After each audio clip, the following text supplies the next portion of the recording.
Newsmax is now saying that Jeffrey Epstein's right-hand woman in crime, who's currently in prison for child sex trafficking, was actually a victim. Here it is. Let's find out, what is this all about? And she's also been subpoenaed by the Oversight Committee. I think this is great. I do have a feeling that she just might be a victim. She just might be. There was a rush to judgment. There was a lot of chaos there for a while. All right, granted, she hung out with Jeffrey Epstein, and I know that's apparently not good, but she's in jail for how long now? 20 years, a 20-year sentence.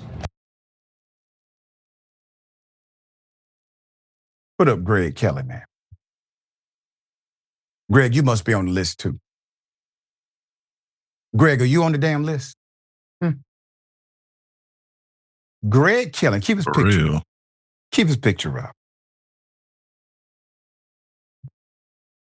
Greg, what evidence do you have that she might be a victim? Now, this is actually one of the easiest cases to proclaim. Oh, yes, after being found guilty, after the sentencing. Oh, yeah, victim. Why? Because the guy who was the other side of this duo, he's dead, or at least that's what the government says, and he unalived himself. There are people in the administration say that's exactly what happened. Nothing to see here, okay? At some point in this story, Epstein is going to be a victim of Epstein. This is a hell of a narrative. Now that she's been found guilty, obviously, thought this was settled, Miss Maxwell is somehow possibly a victim, according to Greg Kelly. And Trump says he can't really talk about a pardon, even though he's talked about him before. Also, a pardon is being negotiated, perhaps, maybe even the DOJ is involved. Now, what is she guilty of? Ms. Maxwell was sentenced to 20 years in prison for doing what? For conspiring with Jeffrey Epstein to sexually abuse children. Here it is.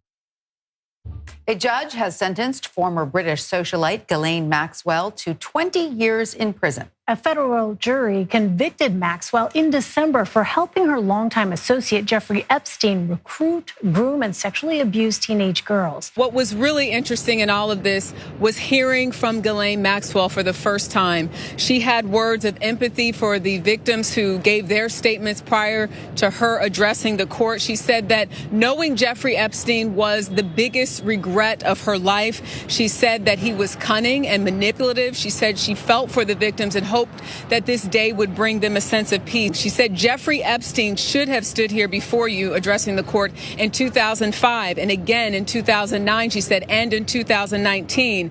All those accused, charged, and prosecuted, referring to Jeffrey Epstein. But she said today is not about Epstein. She said, I am sorry for the pain that you've experienced. I hope that my incarceration brings you peace. She hopes that it allows them to look forward and not backward. At the very end, she said, may this day help you travel from darkness into light. Put it up for a mass. Sounds like an individual who has taken responsibility for her actions. Sounds like somebody who was regretful of the life decisions that she made. It also sounds like an individual who is not proclaiming to be innocent of alleged crimes.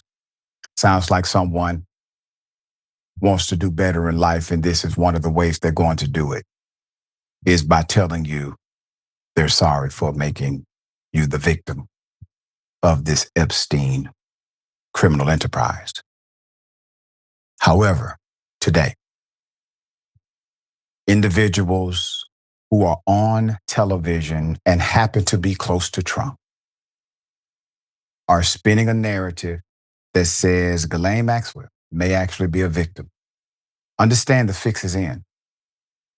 Understand these individuals have spoken to their friends in media to soften the blow of what's about to come. And what is about to come?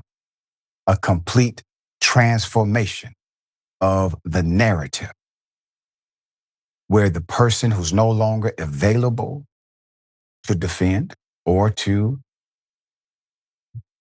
agree,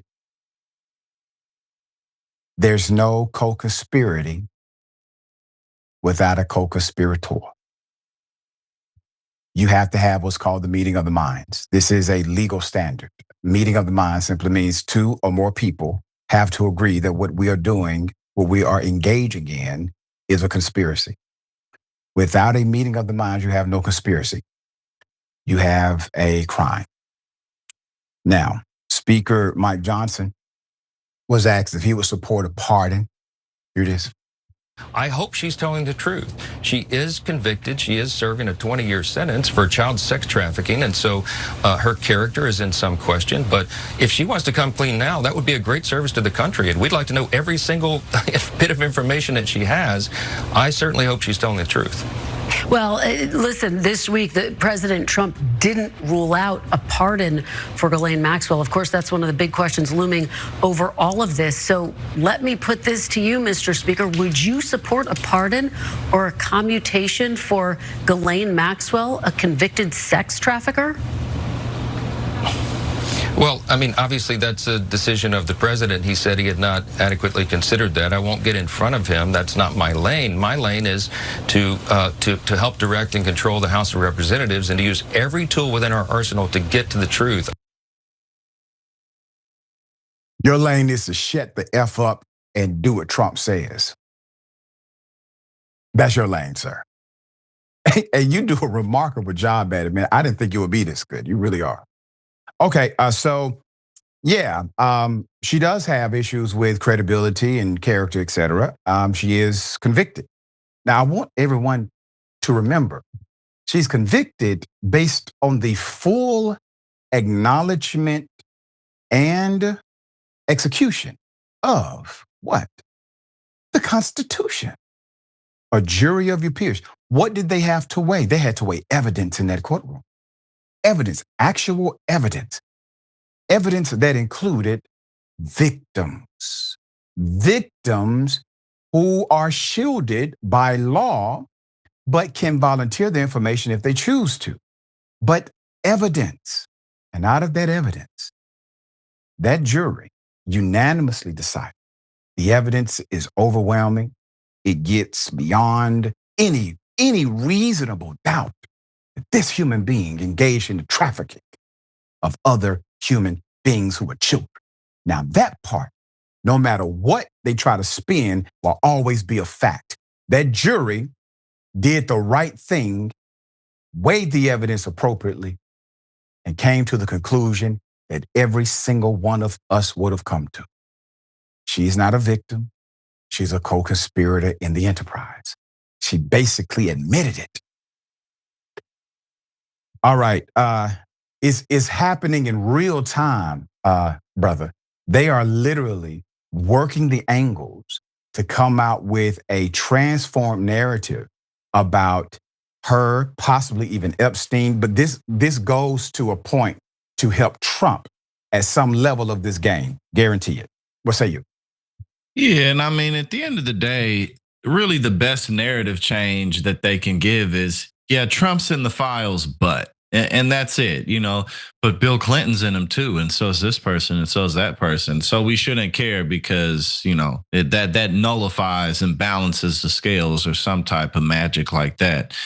But the idea that Ghislaine is some type of victim is ridiculous because Jeffrey Epstein, I mean, like this dude's financial history is largely unknown. I mean, he went from being, he was a college dropout who went from being a high school teacher to just this multi-hundred millionaire, owning islands, owning all these luxury vehicles all over the place. But when it comes to the paper trail of what he does, that's pretty under the wrap. So it's like, who is this dude for real? Yeah. And apparently, according to the evidence, he really was trafficking young women all over the world and supplying this sexual service to people, to sexual deviants in positions of high status all over the planet. I mean, however he got himself there is a pretty big mystery, but Ghislaine was right by his side throughout most of that. I mean, that's a pretty sophisticated operation. And again, not only just from the human trafficking, but again, all the ambiguity and how Jeffrey even got as wealthy as he is. Like, you were involved in all of that. So no, Ghislaine is not a victim.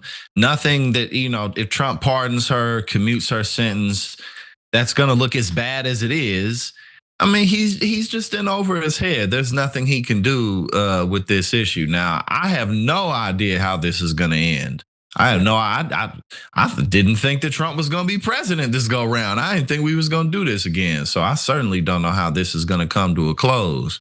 But Trump is pretty screwed, I think. Yeah, and the thing is, I can understand an argument being made that Ghislaine Maxwell should not have been the only one prosecuted. Yeah, that's correct. Because in order to prosecute someone of victimizing minors in a predatory ring, that means there's an end user, excuse the terminology, it's a legal terminology, meaning that whoever purchased said service, illegal act, is also guilty of a crime. You do not have those prosecutions happen, but you have clear testimony from victims who can name and describe the individuals who were involved. That's been shielded. And no matter what level of the game you're at, and once again, excuse this terminology, it's not legal, it's from Glenwood. Every pimp got muscle. You can't run an enterprise like that and don't have muscle, meaning individuals who will enforce a particular standard of that industry that would be uncommon to other industries. Those people have not been called in for question or prosecution either. So this goes well beyond Ms. Maxwell, is my point. And by prosecuting her and then saying there's nothing else left is insanity to actually believe that.